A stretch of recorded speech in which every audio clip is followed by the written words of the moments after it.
Hello? Sige. Morning. Tayo ay mawit sa Panginoon.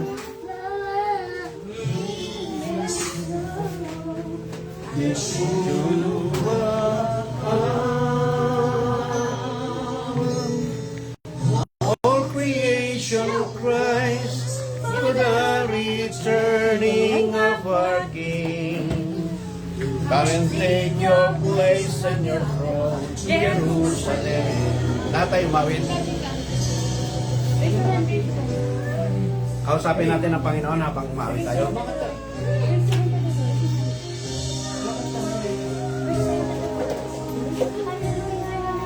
to the Lord.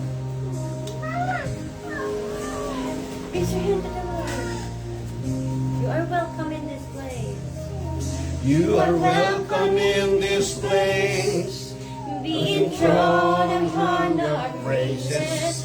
May our worship rise like incense as we magnify the Son, mighty God of Israel, Lamb upon the throne.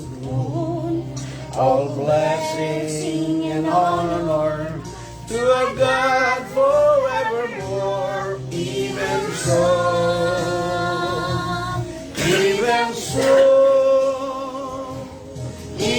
so, Yeshua come. All creation Christ for the returning of our King. Come and take your place on your throne, Jerusalem. We join our hearts together, we come in one accord.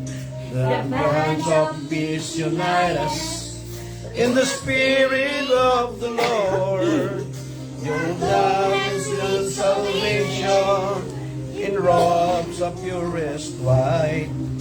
The body of Messiah, we are precious in your sight. Even so,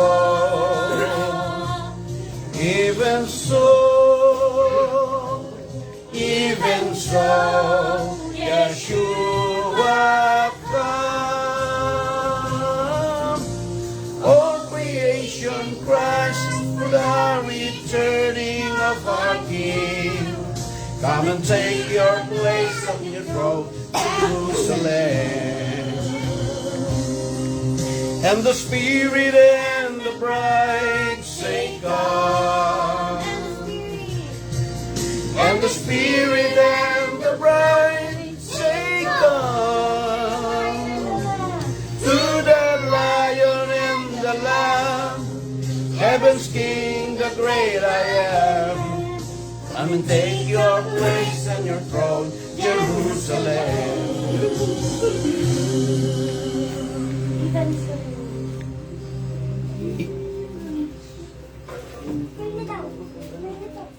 Even so,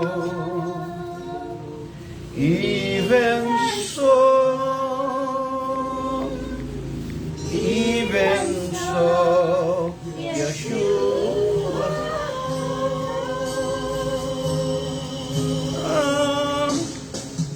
all creation cries for the returning of our King. Come and take your place and your throne, Jerusalem. Even so,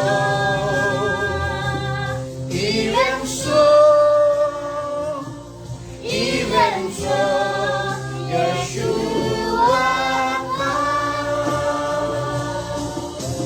All creation cries for the returning of our King. Come and take your place on your throne, Jerusalem. Come and take your place on your throne, Jerusalem. Come and take your place on your throne, Jerusalem. Palakpakan natin ang Panginoon. Sabi natin, praise the Lord. Praise the Lord. Sige, tayo ay bumasa muna tayo nitong talata. Buksan nyo ang Buksan natin yung Bible lahat. Pag baka ha, tabihan nyo yung Tagalog para Deuteronomy 24 verse 1 and 2. Are you there? Tagalog? Tagalog para lahat, kahit yung mga nandyan sa bahay, hiling ko na pag narinig nyo to, sabayan yung buksan yung inyong mga Bible. Tanda ng inyong pagkilala sa Panginoon at sa kanyang salita. Okay, sige. Pagka ang isang lalaki ay kumuha ng isang babae at pinakasalan, ay mangyayari nga na kung ang babae ay hindi kalugdan ng kanyang mga mata sapagkat pinasumpungan siya niya ng isang kahiyang bagay, ay lalagda siya ng isang kasulatan sa paghiwalay at ibibigay niya sa kanyang kamay at papagpalamin niya siya sa kanyang bahay. At pagkaalis niya sa bahay ng lalaki ay makakayaon siya at makakapag-asawa sa ibang lalaki. Okay. Sa 19, 7 and 9 ng Matthew. They say unto him, Sinabi nila sa kanya, Okay, sige, 7. Sinabi niya sa kanila, bakit nga pinag-utos ni Moises na magbigay ng kasulatan sa paghiwalay at ihiwalay ang babae? Sinabi niya sa kanila, dahil sa katigasan ng ay pinaubaya sa inyo ni Moses na inyong hiwalayan ang inyong mga asawa, datapwat, buhat sa pasimula ay hindi gayon. O, pikit lahat. At sinabi ko naman sa inyo, sino mang ihiwalay ang kanyang asawang babae, liban na kung sa pakikiapid at mag-asawa sa iba, ay nagkakasala ng pangangalo niya at mag-asawa sa babae niya o na hiniwalayan ay nagkakasala ng pangangalo niya. Pikit lahat at tayo manalangin. Lord, salamat po sa umagang ito, sa isang panibagong linggo na kami ay tinipon mo upang pag-usapan ang iyong salita. Marami kaming pagkukulang, marami kaming kapabayaan. Sinasadya man namin ito o hindi, ngunit inilalapit namin na sa dugo ng iyong anak na si Jesus kami malinis. At tulungan mo kaming managumpay, O Lord, sa bawat araw, lalo na, O Lord, sa mensaheng pinapakita mo sa aming kalagitnaan. Huwag naming i-ignore ang mga bagay na ito, Panginoon. O Lord, na kahit hindi kami humihiling sa iyo ng mga bagay na kailangan namin, ito man financial, material, maging kalakasan ng katawan, hindi man kami dumadalangin, Lord, patuloy mong ibinibigay sa amin yon na ang nais mo lang, O God, ay sundin namin ang pahayag na inilagay mo sa aming kalagitnaan. Sa gayong paraan, O Lord, na paglilingkuran ka namin at Lord, kami rin ang makikinabang na habang tumatakbo ang panahon, lumilipas ang panahon at tinutupad namin ang iyong mga atas, lalo na, O Lord, yung mga nile-lecture sa hukom. We do believe, O Lord, na pakikinabangan namin ito ng aming mga anak, ng aming kanya-kanyang asawa, mga apo, Panginoon. Ito'y bahagi ng paghahanda namin, O Lord, sapagkat ang mundong ito ay pasamang-pasama na, Panginoon, at iyong katwiran, yung salita mo lamang, Panginoon, ang siyang magiging sanggalang namin upang kami, Panginoon, ay makatakas, Panginoon, makaiwas, Panginoon, maproteksyonan sa mundong ito. Sa aming tatalakayin ngayong umaga, Panginoon, ito po ay isang kontrobersya na matagal na, Panginoon, na hindi, Panginoon, natatouch ng marami. Isang magulong bagay, Panginoon, na hindi naunawaan ng marami. Ngunit, Panginoon, ang aming mang pangtalakayin patungkol sa physical, ito, Panginoon, ay mayroong kaakibat lagi sa spiritual na nais mo mangyari sa bawat isa sa amin. Tulungan mo kami, Panginoon, maging dito sa first stage, Panginoon, ng aming pag-uusapan ay maunawaan ng marami, mga kapatid. Maging isang aral, maging sa aking buong sambahayan, upang sa gayon, Panginoon, ito po ay magamit nila, Panginoon, sa darating na panahon, hindi lang pang sarili, bagkos sa mga taong naghahanap ng iyong katwiran. Gawin mo kaming bibig mo, Panginoon, bawat isa. Mula sa akin, daloy sa aking asawa, sa aking mga anak, sa aking mga apo, maging sa aking mga manugang, Panginoon. At maging, Panginoon, sa mga kapatid na sa kasalukuyan ay nakikinig at makikinig, Panginoon, ng mensaheng ito. Tulungan mo kami, Panginoon. Wala kaming kakayahan. Maliban lang, Panginoon, na ikaw ang magbigay ng pahayag sa sino mang makakarinig. Gamitin mo lang po ang aking bibig sa oras na ito, Panginoon. At huwag, Panginoon, makita yung aking mga kahinaan, yung mga bagay na ako ay kapos, ako ay nagkukulang, bagpos, Panginoon, yung bagay na ipinasasalita mo, Panginoon, ang siyang magbigay ng karunungan at kapangyarihan sa sino mang naghahangad na sila, Panginoon, ay iyong magamit sa panahong ito at sa mga susunod pang panahon. Darangin ko lahat ito, O Lord, ng may pasasalamat at pagsusumamo in the name of your Son, Jesus Christ. Everybody say Amen. Okay, sige, upo na lahat. Yung tanong bulong ng mga bata, ha? Maski dyan kayo sa bahay, kung nanonood kayo, itabi niyo yung mga anak ninyo at bulungan nyo. Halimbawa, yung maliit, i-repeat bulong nyo kung ano yung sinabi ko. O sabi niya, halimbawa, sinabi ko, marriage and divorce, banggitin ng bata. Kung marunong naman ng makinig, pabanggit nyo anong sinabi. O, number 2, ipag-take note nyo. Kung mga medyo marunong magsulat, pa-take note nyo. At pwedeng i-type doon sa cellphone at i-post under their timeline. Nakakatulong inyong mga naririnig nyo at yung mga sinusulat nyo, hindi lang pang sarili, kundi sa mga tao nga na naghahanap. Alam nyo, kahit simpleng bagay lang na binanggit mong salita ng Diyos, pag yung kapangyarihan nitong salitang ito ay pinatubo ng Diyos, pinatubo. Kahit yung bata lamang na nag-share, kayo lamang na nag-post, alam nyo bang may ganyang paraan ang Diyos? So, yung ating training na yan ay hindi walang pakinabang. Papakinabangan ng marami, mapapakinabangan ng ibang taong makakarinig. Halimbawa, nag-post si Karaya, dito ka na lang sa ipon mo yan. Dito. Nag-post siya, nabasa ng isang taong naghahanap ng katwiran ng Diyos. Kumbaga parang matabang lupa, nahagisan ng binhi. Tutubo yan. Hindi necessarily ako o ministro, hindi. Lahat tayo. Nakita nyo? Ang tawag dyan kanina doon sa broadcast, yung punong kahoy tayo ng buhay. Nakita nyo? As simple as that. So bago ako magtuloy, gusto ko lang munang ibalikan. Nasaan yung gusto ko lang balikan yung ano muna natin. And I hope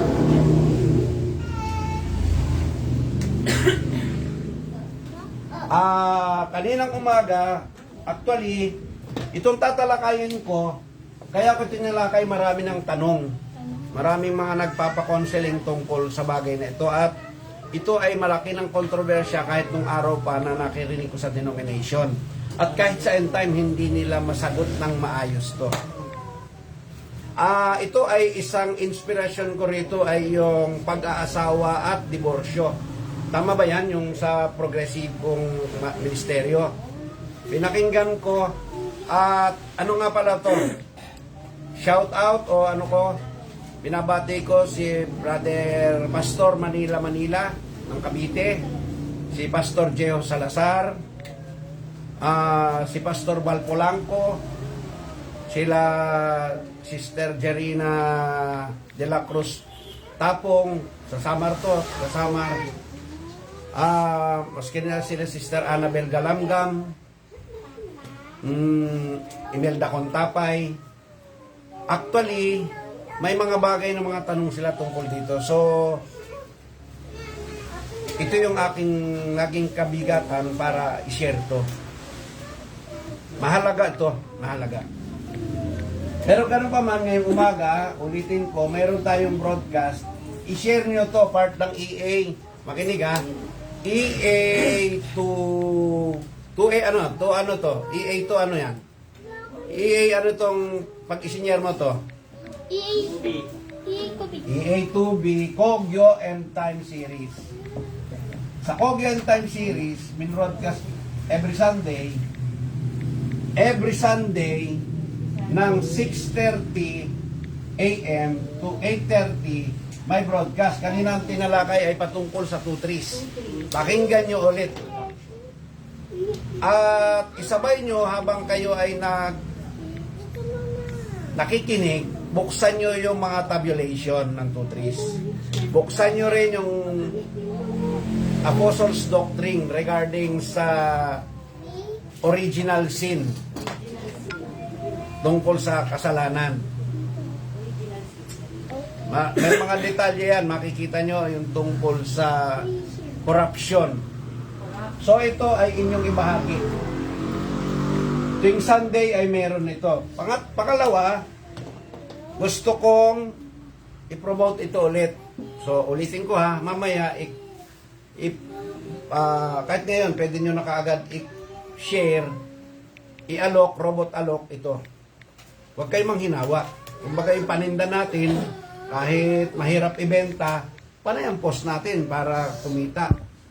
Ito ganun din, isabay natin yung spiritual. I-share nyo to sa inyong timeline, magbanggit kayo ng mga pangalan para umorder sila ng booklet. Itong booklet na ito, lalo na ito, sa ating tinatalakay ng pag-aasawa, ito ay tungkol sa mahiwaga ng pag-aasawa. Bahagi po ito.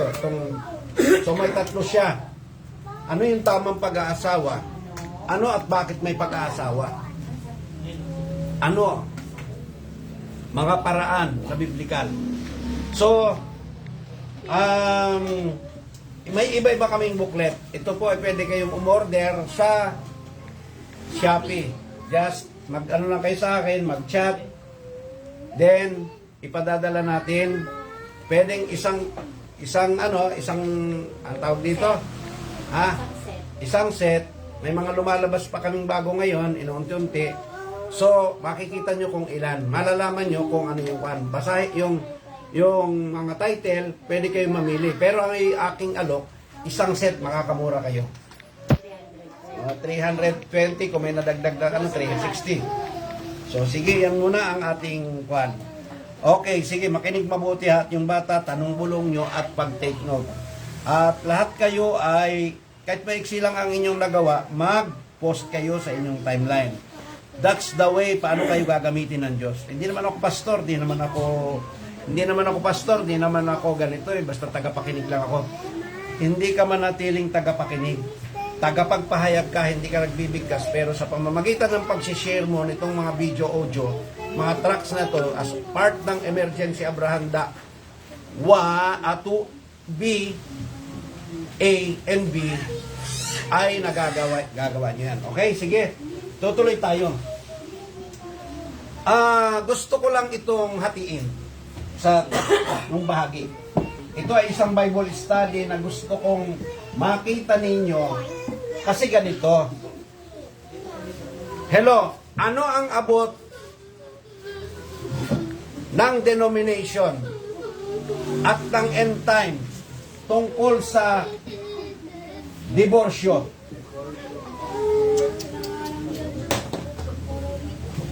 Ganito, ang Deuteronomy 24, verse 1 and 2, ito ay makikita nyo, dalawa to. Pag yung lalaki, sa diborsyo na tayo muna. Sabi, pag may nasumpungan na may karumihan yung babae, ang gagawin ay bibigyan ng bill of divorcement. Pag ito ay pinakasalan niya. Number 1 yan. Pero, kung mag-asawa na, at yung babae ay nangalunya, bibigyan din ng bill of, yan ang una muna natin ha. Ngayon, gusto ko muna, alam mo ba, ang divorce ay biblical. Sa Katoliko, ayaw nila ng divorce, pero Bible lang may sabi na may divorce. Bakit? Tanong ko lang, survey. Bakit may divorce? Tanong ko sa iyo, Bembem, bakit may divorce? Saang ligtas? Hindi yan? Ikaw? Joseph? Bakit may divorce? Kailangan bigyan ng bill of divorcement yung babaeng nangalunya. Bakit? Sige, maski ano. Ano sa palagay nyo? Manghula. Para hindi Ikaw. siya mapatay. Para makaligtas sa kamatayan pala. Bakit? Ba't mamamatay siya? Ganun sa ulit, di ba? Ano? Papatayin ka pag nangalunya. Para matigil yung pangangalan niya. Ang tama ito, yung babae, pag nahuling sa pangangalan niya, babatuhin siya hanggang sa mamatay. Pero, kaya alam mo dito sa mga denominasyon, pag ang babae nangalunya, ang hatol nila, hindi ka na pwede mag-asawa. Yung lalaki mag-aasawa. So ito'y gusto kong ipakita sa isang manggagawa and I hope marinig mo to. Hindi mo na isinesave mo yung sarili mo dahil nangalunya yung asawa mo, nag-asawa ka na agad. Siya gusto mo, wag lang siya mag-asawa dahil hindi mo naiintindihan to. Gusto kong makita nyo to. Ba't parehas the bill of divorcement? May a bill of divorcement sa isang dalaga na may karumihan na. Itong bill of divorcement naman na to, ibibigay, dito ang focus natin sa asawa na. May asawa. Sa nangalunya. Ito naman, may karumihan. Ito nangalunya. So pareho, makikita nyo. Ngayon, bago muna ako para maintindihan nyo mga kawan. At i-share nyo ito sa iba para pag mayroong naghahanap ng katwiran ng Diyos, hindi kayo tameme, alam nyo ang tama.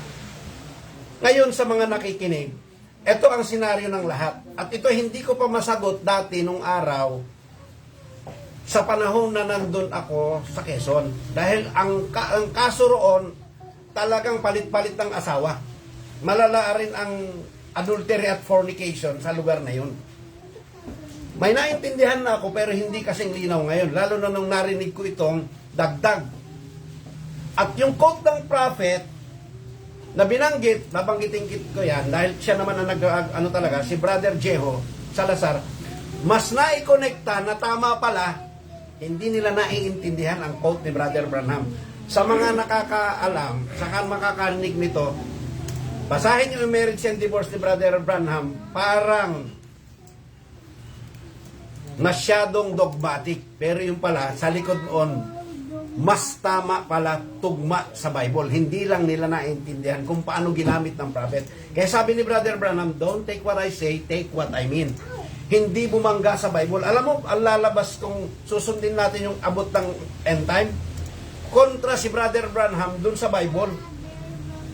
Kaya ang ginagawa ngayon ng end time, susundin nila si Brother Branham, hindi nila papansinin itong Bible kasi ang traditional na understanding nila doon sa alam nilang unawa tungkol sa binabanggit ng prophet, mali. Sakto pala. Ako'y nagulat at ako'y natutuwa sapagkat yung quote na madaging kaguluhan doon sa marriage and divorce ay biblical pala, hindi lang naintindihan at ang ganda. Okay, itutuloy ko, makinig kayo mabuti. Sa kanila, nangalunya ang asawa niya. Ang ginawa niya, uunahin ko ito, yung advance na paksa natin. Nag-asawa na siya agad, bahala ka sa buhay mo na asawa ko. Nangalunya ka na, hindi na kita babalikan. Magdusa ka. Kasi nangalunya ka bahala. Alam mo ba yung babae, yung lalaki, isinave lang niya yung sarili niya, nang-asawa rin siya. At ang ipagmamalaki pa niya, kumuha ko ng birhen. Kasi yun daw utos ng prophet. Akala niya yung solution. Ang hindi niya alam, gusto kong unahin to dahil dito naging controversial din sa atin. Kasalanan ng lalaki, tulad ni Adan, kaya nahulog si Eva. Pero anong ginawa ni Adan? Sinamahan niya hanggang kamatayan, hindi niya dinivorce. Tiniis niya ang nadadumihan ang kanyang asawa. Kung paano si Kristo, tiniis niyang mahit marumi tayo, minsan nagkakadumihan tayo ulit, di ba na-justified na tayo? Tinanggap na natin siya, nalinis tayo ng dugo ni Kristo. When I see the blood. Parang naging birhen ulit tayo spiritually. Pero minsan nagkakasala tayo, tinitiis ni Kristo. Kahit minsan paulit-ulit ang ating kasalanan. So itong mga alam ng mga end time at saka ng mga denominasyon, pag yung babae, lalo na sa oneness, sa oneness, dito ko naranasan to, ng matindi. Hindi ko pa maipaliwanag noon.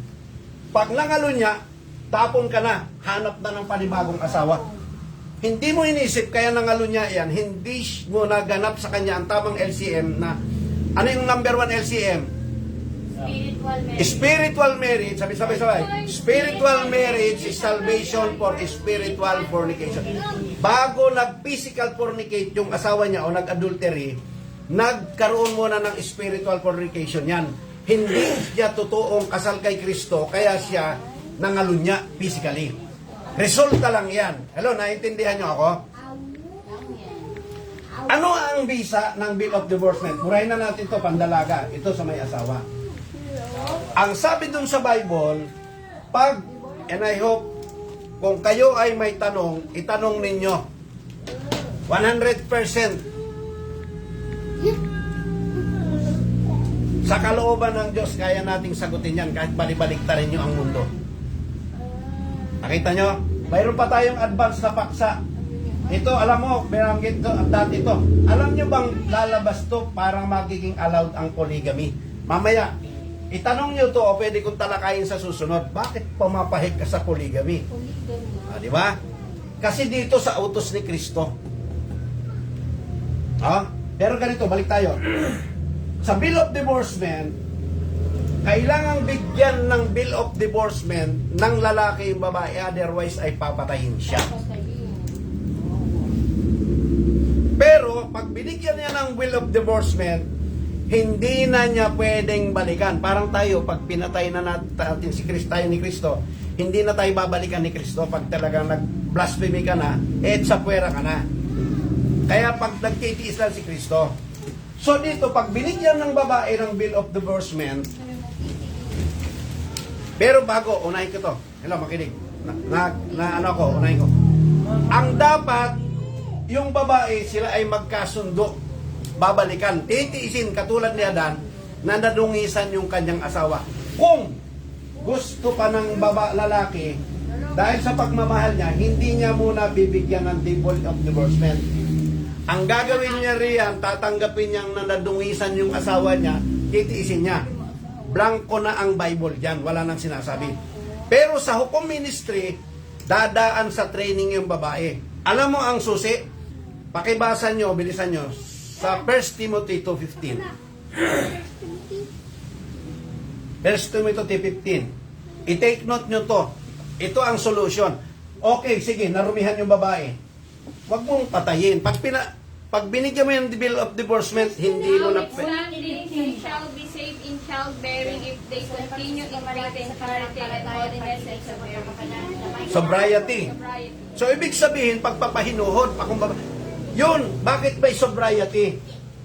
Ito, leksyon ito Alam niyo iba, pagka kasundo na, sige, pinapatawad na kita. Tatanggapin ko na kahit nabuntisan ka na, kahit ikaw ay nangalunya. Ang gagawin niya, sisipingan niya rin kaagad. May nabalitaan ako yung ganyan, di ba? Dapat dadaan sa hukom, ite-training siya, lilinisin yung babae. Kaya ka siya nahulog Ibig sabihin, hindi siya matured. So, tutulungan siya ngayon ng hukom para maganap ang 1 Timothy 2:15 doon sa babae. Nasusundan niyo ako? Kung kayang tiisin ng lalaki yung kanyang asawa dahil sa pagmamahal niya, titiisin niya yan, tulad ni Adan. Kaya sumulat by revelation si Pablo na sinulat niya ang 1 Timothy 2:15 alang-alang sa pagmamahal ni Adan kay Eva. So ibig sabihin parang na-training ulit si ng hukom si Eva. Makikita mo nanganak si Eva ng anak pa rin, di ba?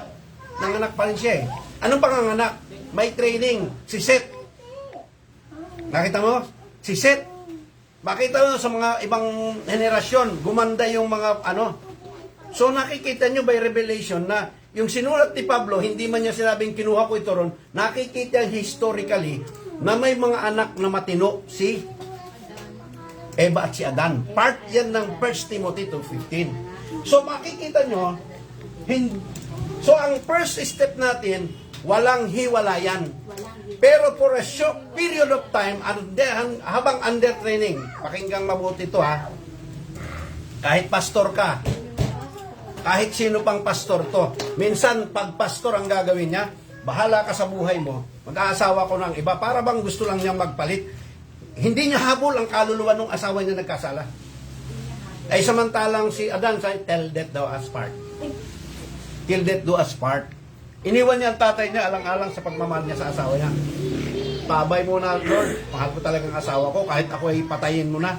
Mamatay na lang kaming dalawang mag-asawa. Grabe ang pagmamahal ni Adan kay Eva. Kung paano, grabe ang pag-ibig ni Kristo sa atin hanggang kamatayan. Yan yung types and shadow niyan. So dito, ang first step, is magkabalikan. Balikan. Balikan ang first step. Pero ito ang hindi abot ng marami. Yung sa 1 Timothy 2:15, hukom, mayroong training yung babae. Lilinisin muna siya spiritual. Malilinis pa ba yung kanyang physical na nadumihan? Hindi na. Hindi na babae babalik yun. Nandyan na yan. Ang maglilinis sa kanya, doon sa training sa kanya sa hukom, yung kanyang, gusto ko muna magsingit, kahit nga ba birhen yung asawa mo, napangasawa mo, pero ayaw kay Kristo. Di ba? Ayaw niya kay Kristo. Ayaw niya kay Kristo. Maski sabihin mo pa yan, ang tinitingnan mo ba yung physical lang at hindi yung spiritual side? Di ba? Dapat siya ay birhen sa harapan ni Kristo spiritually. So, number 1 yan ha. So, itong hukom, ang mag-aalaga sa kanya for a time. Kaya mayroong dote, mayroong training, mayroong ano. May pagtalagang yung babae iiyak. Susunod. O mga manggagawa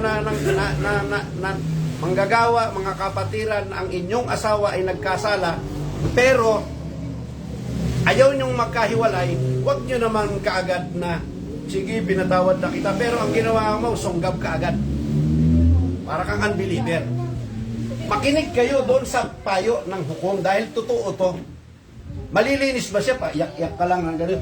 Yung babae talagang para siyang nakakulong, nakabartolina, naka-under training para siya ay maging malinis sa loob ng ilang panahon. At siya ay magmukhang maging dalagang mahinhid sa harapan ni Kristo. Isang bagong tao pag muli mo siyang kinuha. So yan yung hindi mo siya nakipagkasundo ka muna. Tinanggap mo yung kanyang karumihan. At yan yung isang malalim na pag-ibig. Mas malalim na pag-ibig. Itong may bill of divorcement, pag-ibig pa rin.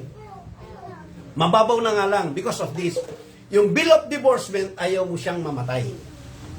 At ganito, binigyan mo siya ng bill of divorcement. Balikan mo nga ang Deuteronomy 24 verse 1 and 2. At ito na lang, ito.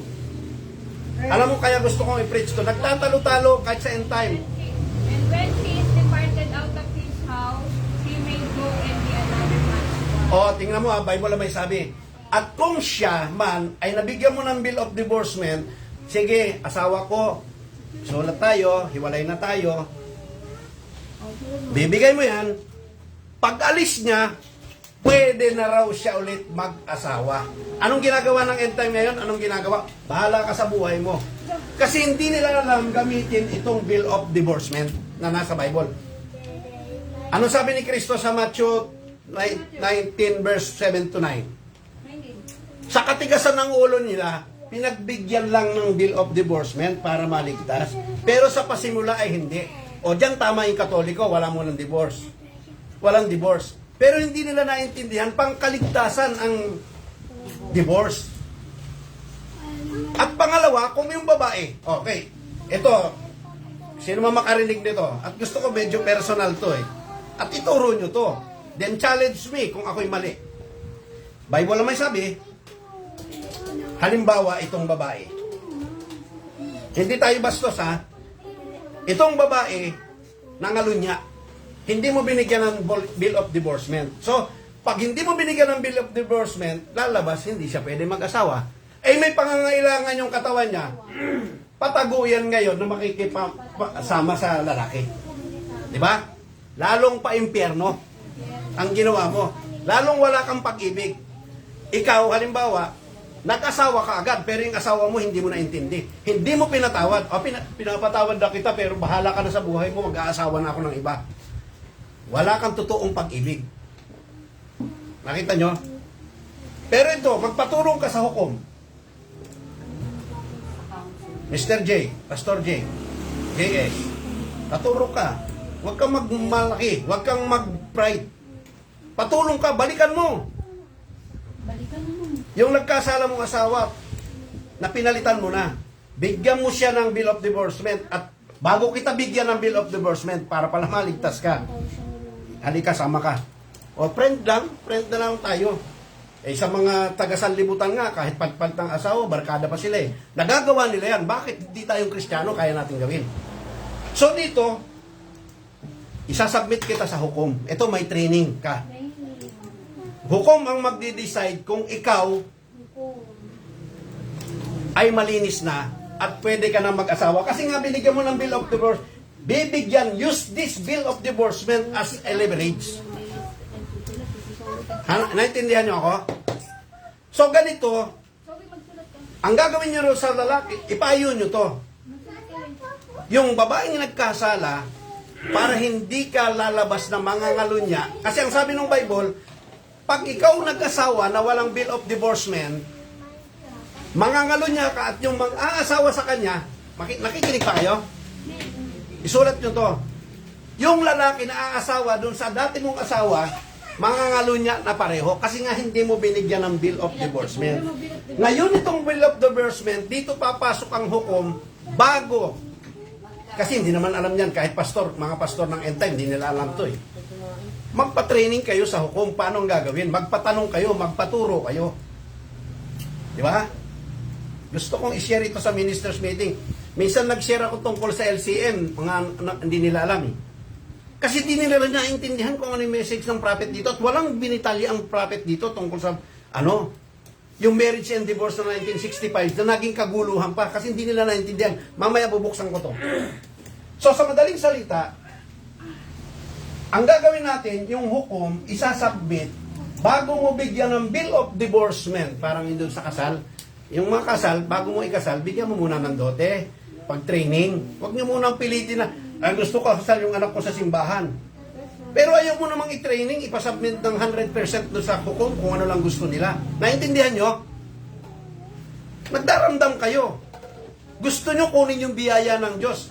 Pag pinagbigyan kayo na abuso ninyo yung biyaya ng Diyos at nagamit na ng demonyo yung biyaya supposed to be ng Diyos, naging sumpa.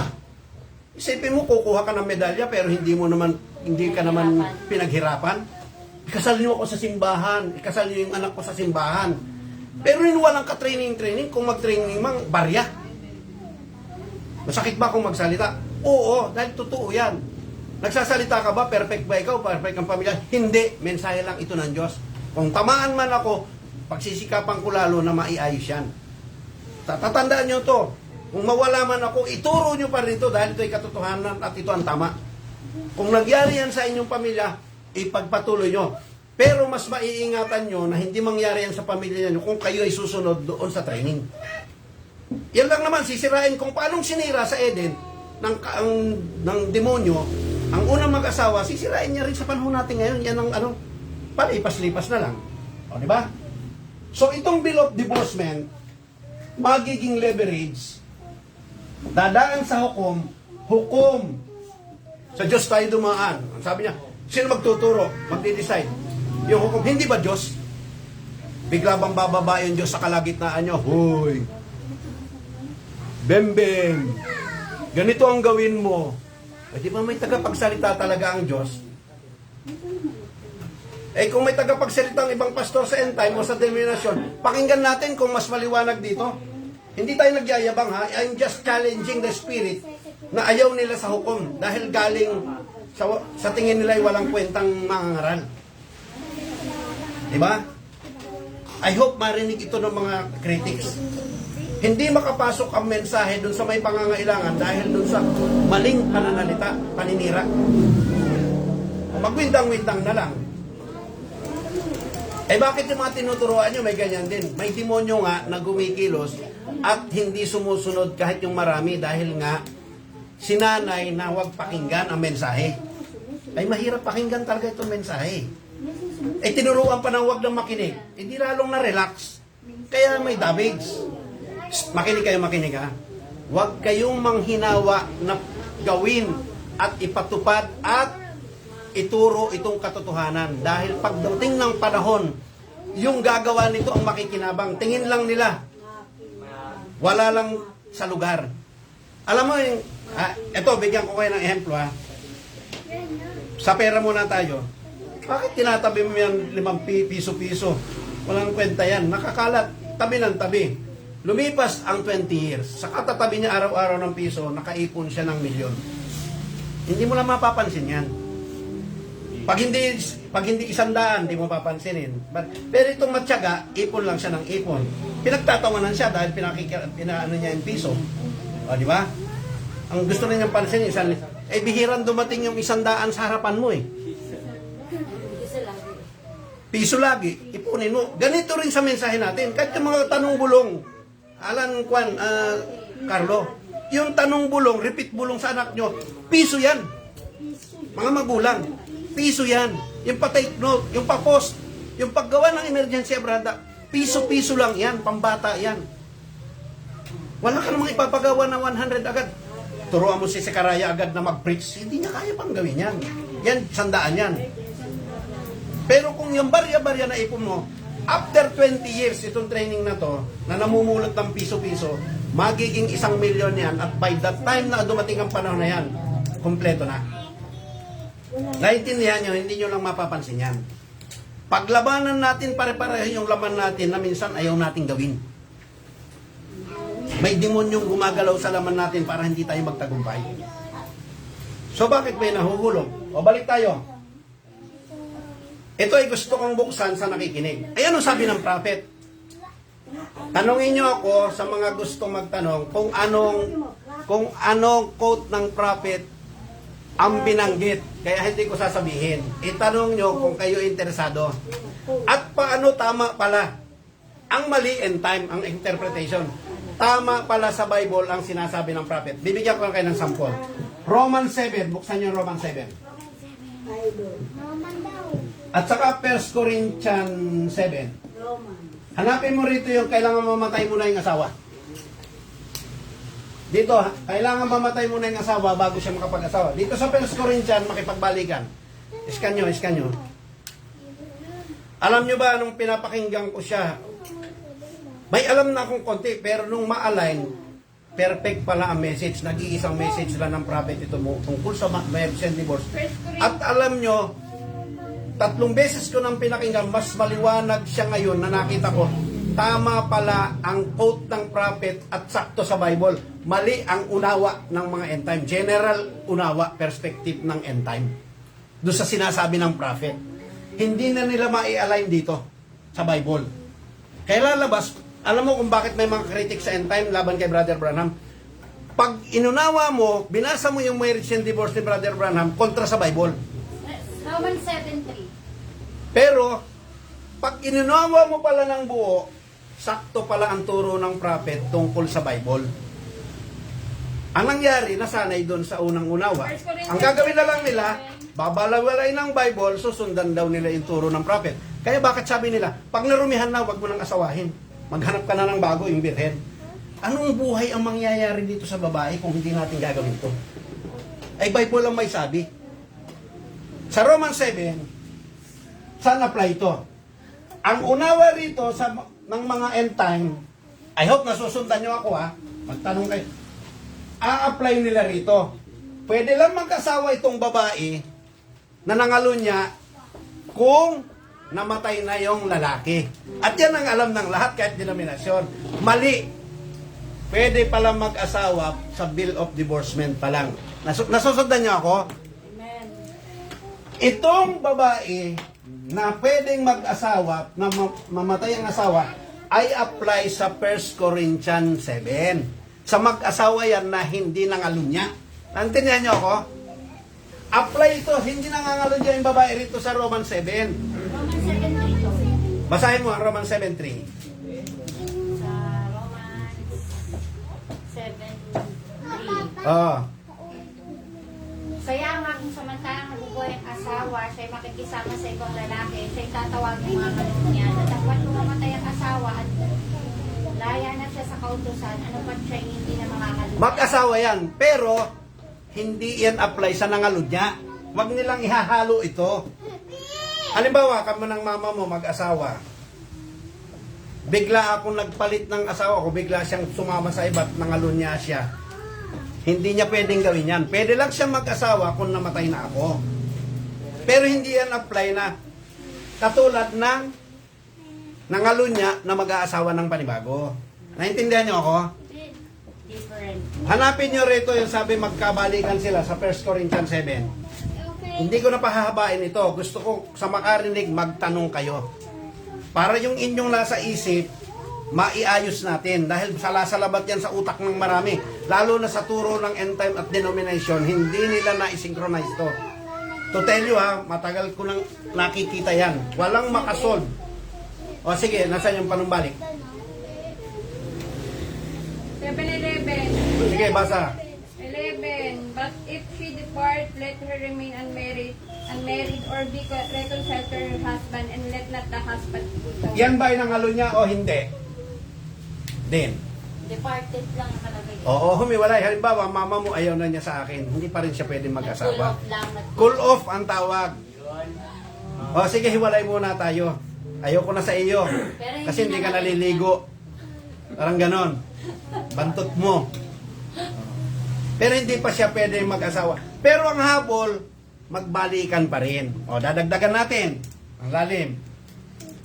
Kung ako ay mas mature, titiisin ko siya. Hindi ko sa umalis ka. Di umalis ka, maghahanap ako ng iba. Walang ganon. Diba? Eh sa atin, yung nangalo niya sa end time, palit agad. Doon sa ibang denominasyon at minsan kahit yung end time, umalis lang yung asawa, di lang nagkasundo, nag-aasawa na ng iba. Naintindihan niyo ako? So yung sanctity of marriage, so mahalaga ito ha, ito. Mahalaga ito to as a foundation. Kaya ako pinopromote to, maiintindihan ninyo. Pwedeng ihabol yung mag-asawa na hindi pa nakakaintindi. Parang ikakasal ulit kayo kay Kristo. Yung mag-asawa hindi pa kasal kay Kristo eh. Asal kayo, mahaba ng panahon kayo kahit mga pastor, hindi pa pala kasal yung asawa nila kay Kristo. Sama-sama lang sa church, Nicolaitan. Hello, nakikinig ba kayo? Ang tagal na sa church ng asawa niya, hindi kilala si Kristo. Ang galing magluto, mahaba ang palda, mahaba ang buhok, umaawit, nagpapatotoo.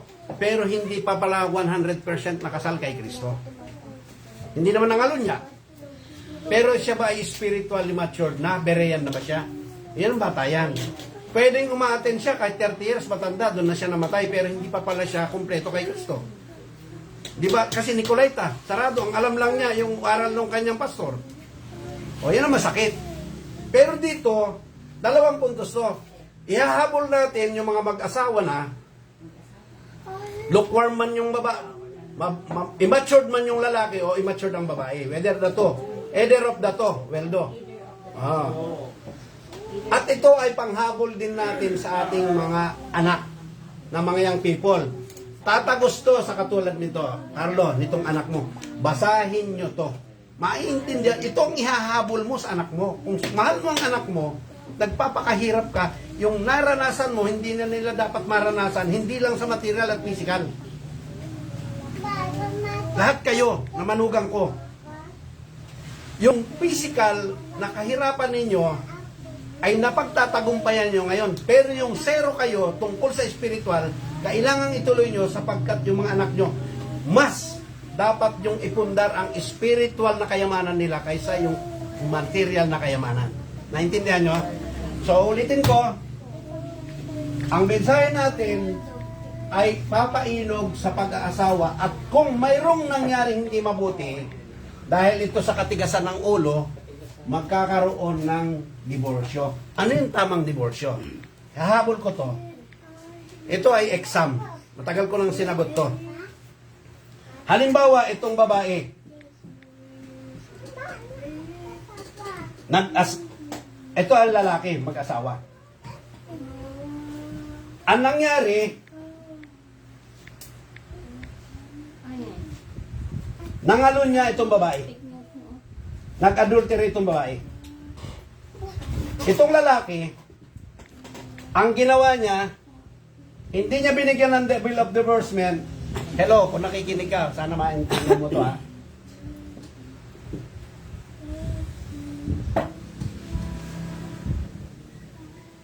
Nag-asawa ulit ng panibago. O, di nagsasama sila. Pero may mga pagkakataon ng dahil sa anak, sa ganito ganyan.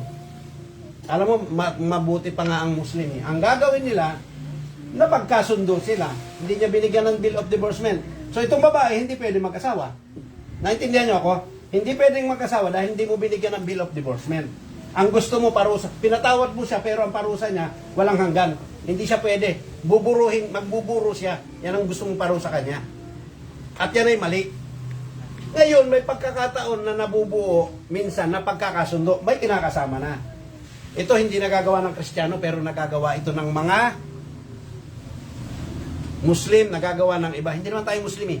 Kahit yung mga matitino ang ugali na Kristiyano. Halimbawa si Erap Estrada, sinadya lang naman yan eh. Kachip Dolphy. Hindi ko pinopromote ha, pero ito ay solution. Tuloy-tuloy, pwede, hindi na niya pakikisamahan itong asawa, pero obligado niyang suportahan. Naka mo? Parang concubines ni Solomon, kahit hindi niya sinisipingan, obligado siyang suportahan. Pwede naman, kaysa magkasala at may pangangailangan sexual itong babae, pwede niyang tuloy na magkakaroon nga lang ng polygamy. Iyan ay mas mabuti. Masakit na nga lang sa damdamin ng lalaki sapagkat nagkaroon siya ng sabay na asawang dalawa. Hindi ko pinopromote to. Ito ay isang solusyon. Mag-apply sa hukom para ano ang dapat gawin. Nakita nyo? May malalim na nakatagong mensahe nito. Inalaw ba ng Diyos ang polygamy? Inalaw din niya. So, papasok tayo sa isang anggulo. Bakit ang Diyos dinarin? Kung wala yan, pinatay na dapat niya lahat. Maski mismo si David, si Solomon. At sino pa? Na mga nag-polygamy. Nakita nyo? So, dito sa tinatawag na divorce na mayroong permissive will ang Diyos, may permissive will din dito. Parang pangit lang tingnan, ano? Pero sa Muslim, inaapat pa nga nila eh. Pinagkakasundo nila eh. Pero yung babae, halimbawa sa Muslim, asawa, kasal, ayaw na niya sa lalaki, hingi siya ng divorce dito, pakakawalan pero hindi siya talaga mag-aasawa. Nakita nyo, malibang siya ipakawalan din. Alam mo, mas matino pa yung Muslim kaysa sa Kristiyanong hindi nakakaintindi. Pero kung halimbawa prepared, hindi ko pwedeng pagsabayin. O, di ba? Pero sa iba, alang-alang doon sa kalalagayan ng babae, pinakikisamahan nila. That's another thing na. Nakita nyo, hindi ko pinopromote. At bakit nagpo-promote ka ng polygamy? May solution kung may dumating na pagkakataon na hindi maiwasan na magkaroon ng polygamy. Naintindihan? Halimbawa, yung mga anak nito, mahal niya. Mama, Papa, kung sama na lang kayo, sige, uwian mo na lang ganito. Ganon din dito. Di na niya pwedeng iwanan to eh. Sinalanta mo na eh, kinuha mo na eh. Di mo? Nagkaanak ka rito, nagkaanak ka rito. Ito ang tama, tuloy ang suporta. Pag itong babae ay nangailangan, obligado ka hanggat di mo binibigyan ng bill of divorcement. Anong gagawin ng babae? Magpapalipat-lipat ng lalaki. Sino ang mas dapat? Mabuti pang ikaw na lamang. Hindi nila naintindihan to. So, halimbawa, yung asawa mo, iniwanan mo, nag-asawa ka ng tuwan-tuwa ka, nakakuha ka ng birhen, dahil nangalo niya siya, bahala ka sa buhay mo. Yung babae, hindi siya makapag-asawa. Ang gagawin niya, magpapasiping sa iba, pag lumipas, hanap na naman ng ibang mapagsisipingan. Dahil may natural yan eh. Naintindihan nyo? Hindi mo naintindihan ng Bible na ikaw na kumukontra tungkol sa bill of divorcement. Hindi mo naintindihan ang message ng prophet tungkol sa nag-iisang mensahe sa marriage and divorce. Okay, yan lang ang ating mensahe ngayong umaga. Salamat sa Diyos. Palakpakan natin ang Panginoon. Sige, patugtog ka at tayo. Pagka-drawing, talagang pasakas kayong dalawa. Ito. Kaya nila drawing yung gawa mo. Ba? May photographer doon, no? Sige. Ano na nangyari, Miss Tempan? Yung awitin natin. Anong awitin natin? Ano daw? We humble ourselves. We humble ourselves. Pilaygo. Hindi. Man, we humble ourselves. Humble ourselves. Sabayan yung awit, we humble ourselves ni Paul Bellocci. Paul Bilbor. We humble ourselves. Paul Baloche. Paul Baloche. Bilbor. Paul Bellocci. Wilbor. We humble ourselves. Reyna. Sige, yan na. Sige.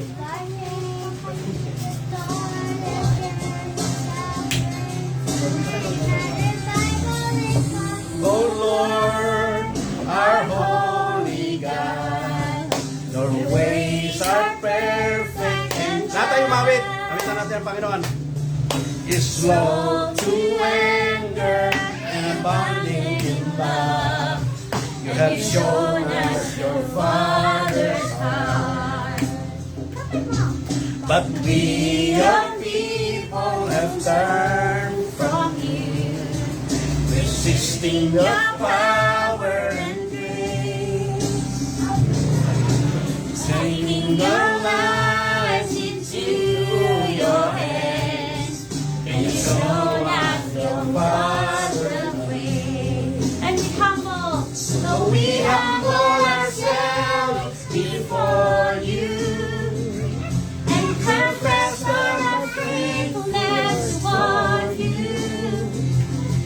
Forgive our sins, remove our shame, restore the church that bless your name.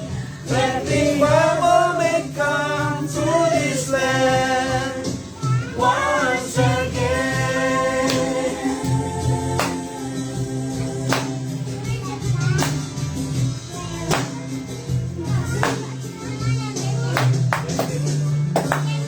You, oh Lord, our holy God, your ways are perfect and just, is slow to anger and abounding in love, and you show us your Father's heart. But we, your people, have turned from you, resisting your power and grace, taking our lives into our hands. We have humbled and lost our way, and we stumbled. So we humble ourselves before you and confess our unfaithfulness toward you. Forgive our sins, remove our shame, restore the church that bears your name, that revival may come to this land once again.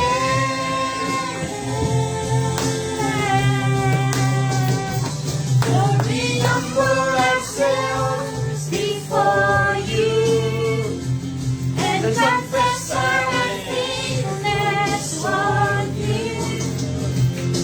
Forgive our sins, remove our shame, restore the church that bears your name, that revival may come to this land, that revival may come to this land, that revival may come to this land once again. Alala, ikaw mag-closing.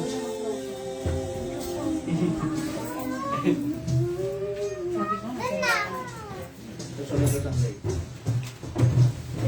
Okay, basta natin mga anak, bigyan natin yung mga Yes Lord, maraming salamat Panginoon sa umaga na pinagkaloob mo sa bawat servicio Panginoon. Lord, ipapasalamat kami Panginoon sa Panginoon. Ginamit niyo Panginoon sa akin na ito upang ipadagala Panginoon sa lahat Panginoon. Lalo na Panginoon sa nagaganap Panginoon na isa sa mga problema Panginoon, especially sa mga mag-aasawa, sa pamilya Panginoon. Na may Panginoon na makarating to sa bawat isa Panginoon. Yes, At may magkaroon sila Panginoon na humbleness Panginoon na itama Panginoon yung mga pagkakamali Panginoon. Hindi lang po sa taong may mga pagkakamali Panginoon upang ma-prevent din po Panginoon yung pagkakasalan ng bawat isa Panginoon. Yes, Lord. Panginoon sa may mga magulang. Yes Lord, sa ano na ito Panginoon, tinataas namin ng bawat pamilya Panginoon na nanonood at sa mga makakapanood pa Panginoon, naway makarating Panginoon minsan nito sa bawat isa na makatulong sa bawat pamilya Panginoon at maputuloy Panginoon sa inyo at salita Panginoon. Sa mga kasama dalangin sa mga sis. Amen. Amen. God bless all.